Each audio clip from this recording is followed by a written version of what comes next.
around, you fly around, get in position at the end of the ship, and the LSO gives you the cut power. He pulls this wand across his throat. So you see that motion, and you shot power. And if you didn't, and again, obey all the signals. If you didn't, there's trouble every time. One of the rules of the Navy is you've got to obey without fail the LSO for cut and for wave off. He gives you a wave off anywhere around it before you cut the power. He gives you the wave off. You've got to go to full power and try to avoid hitting him. He jumps off immediately into the net below him. His caller, guy on the ship's phone for him, that he's talking to the rest of the ship, is there. He's got a microphone, a radio mic, and the caller's got one of these mouth things that cover your mouth, and he's talking to the other talkers up the deck and wherever it is. He lets the LSO know what the condition of the deck is. If the previous airplane's beyond the barriers and the barriers are up or not, and several things about that. And you never had a landing incident, let's say? I didn't know. Yeah. You probably saw some, huh? Oh, yeah, lots of them. I think I mentioned one time, I almost always went out and stood up on the island or stood in the catwalk along here and watched all the landings. Yeah. I guess, that was the main thing. You had to be sure you could do good, so you're pretty interested in it. Yeah. Try to see what people did wrong, and they frequently did something wrong. It's always amazing to me, after all the help we got learning all this, how many things people could figure out to do wrong. And I guess all that contributes to the statistic that they lost more airplanes operationally than did in combat. Yeah. Now, you told me one time about leading a 1,000-plane raid.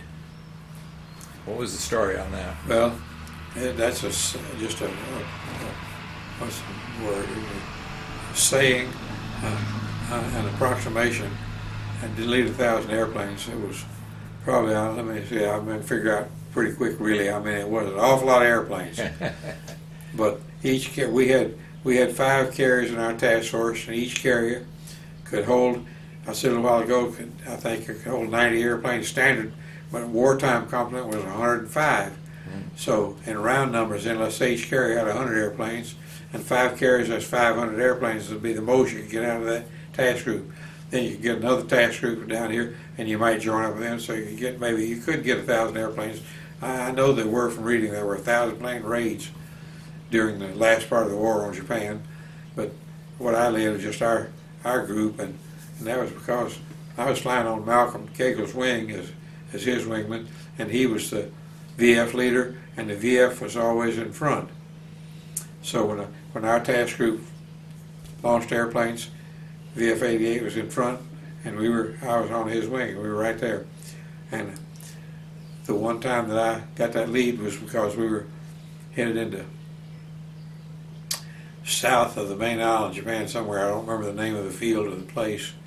Headed in there somewhere, and it got pretty cloudy, and I think Malcolm didn't do anything till we got pretty close. He felt by time that we were pretty close, and he didn't have any radar. He's a day fighter, so he passed the lead to me, and he told me tapping on the windshield, he gave me the code of what he wanted me to do, was take the lead. He got on my wing, and I had my radar, and I could see where land was. My radar's pretty good land returns, and I could see where the radar had picked out the target area and got the heading good, and got it established pretty well, and then gave him back the lead. He moved up and stayed on that heading until we got out of the clouds and could see the land. But just for a little bit there, I could look back and see all them airplanes following me. That was a pretty impressive moment, I have to admit. Yeah.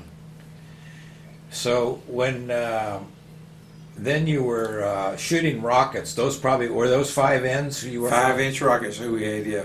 And there were some 2.5s at the same time, but we never did carry them on an F6. I never did have a 2.5. Okay. That was the same as a 5-inch shell with more power, because the rocket behind it really picks up velocity. Well, the destroyer I was on shot 5-inch shells, and I remember loading them, or helping them load them on the ship in there. That's a big shell. That's a big shell. But I guess our rocket probably wasn't as heavy as a shell. It wasn't as long. I can't remember exactly. I'd say the rocket itself the head portion with the explosion in it was maybe a foot or more, I don't know, something like that, and then the rocket was a whole lot behind that. Yeah. But they were very powerful, but they were not accurate. Yeah. Rockets are never accurate. They, by the nature of their thrust and discharging from a nozzle out the back, and the thrust generated inside, the thrust wanders around the inside and comes out here, and it wanders around and comes out here, and the rocket's changing, hitting a little all the time. Just basically inaccurate, but they sure were strong. Were you flying a 5N fighter then, or were just a day fighter? Well, I probably flew some of both. Yeah. Sometimes on day fighter trips, I would fly a day fighter, Uh-huh. but the time I was talking about leading, I had a night fighter that time. Yeah. So the night fighters were just apparently just put in there. I had my favorite airplane in the night fighters, and I didn't see it but about one every 3 or 4 times. Uh-huh. It just depended on the people on the hangar deck, how they brought the airplanes up, and they had the position. They knew what pilots they had to feed the airplane to, because they knew where the pilots were supposed to be, or in flight ops would send that down, and they would use that to get the airplanes up and position them. You know, they had to get the VF here and then the VB behind them, and so. And that's worth mentioning too. Unlike the Air Force, which had assigned airplanes, the pilots were not assigned to any airplane. Nobody They was took assigned airplanes. There was no, like they see in the movie, the name underneath there or nothing, because they were. You might see that, but it'd be some flight crew chief who just wanted he liked the pilot that he knew better, and he put his name on. If he flies this airplane once, he's entitled to put that name on there, I guess. Okay. Because I saw that occasionally, but it was not common. So you just took whatever plane came up. That's right, because of where it was on the deck. When they holler, man your airplanes, Yeah. why? You climbed up the catwalk and onto the deck, and you had to know where you would be in the formation to go to where the airplane was. Right. And you took that airplane. So on these rocket run missions, you were shooting at revetments or something? Any ground object around an airport, and guns that they had mounted, ground anti-aircraft fire, anything like that, or a hangar, anything worth a rocket, you could shoot your 20mm cannon if you had those, and 50 calibers was your basic armament, and you could shoot those at anything. And by riding a bicycle across the runway, you'd get shot at it. I think you remember one time you told me you were shooting at revetments and you waited too long. You got in pretty close. Yeah, you had to be very, very careful about shooting something like that, any object. Even if you say you had a hangar over there and you're making a run on the field and you see a hangar over and you head toward that, if you get too close and shoot a rocket in there, that hangar is going to expand tremendously, and part of it's pretty hard. Yeah. And I think I told you about the time when the worst case I ever saw was a guy that followed the track to a revetment or winding around like this, and got right on it before he saw it, and he fired it. He had 4 rockets, and he fired all 4 of them, and it blew that thing up right into the door of it where he fired, and it blew the top right off of it right in his way, concrete, dirt, and all.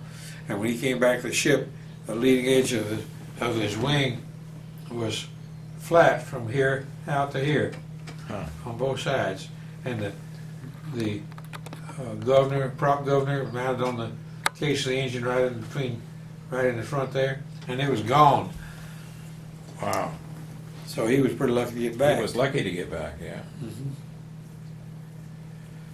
So that was pretty dangerous business, but that didn't happen too often, and the rules were, except for certain things like chasing down a revetment path like that, sometimes people would do that, but basically